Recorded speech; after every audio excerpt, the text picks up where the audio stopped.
মধ্যপ্রাচ্যে সংঘাতের জেরে বিশ্বের বিভিন্ন প্রান্তে দেখা দিয়েছে কাঁচামালের সংকট। আর এই সংকটে মিশরের কায়রোর গার্ভেজ সিটিতে বেড়েছে প্লাস্টিক বর্জ্যের কদর। মিশরের রাজধানী কায়রোর মানশিয়াত নাসের বিশ্বের অন্যতম বড় বর্জ্য পুনর্ব্যবহার কেন্দ্র। তবে সবার কাছে এটি পরিচিত গার্ভেজ সিটি নামে।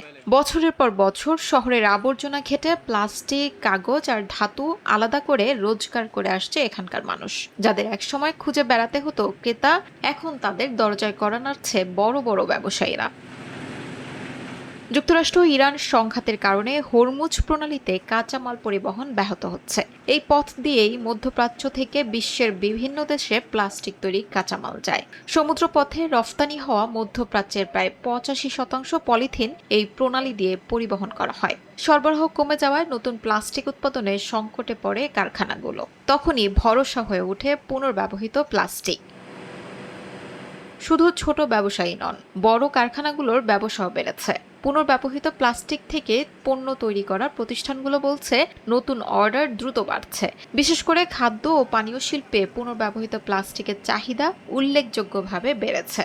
কোনো প্রতিষ্ঠানের বিক্রি বেড়েছে প্রায় 40%। শিউলি রোসা, সময় সংবাদ।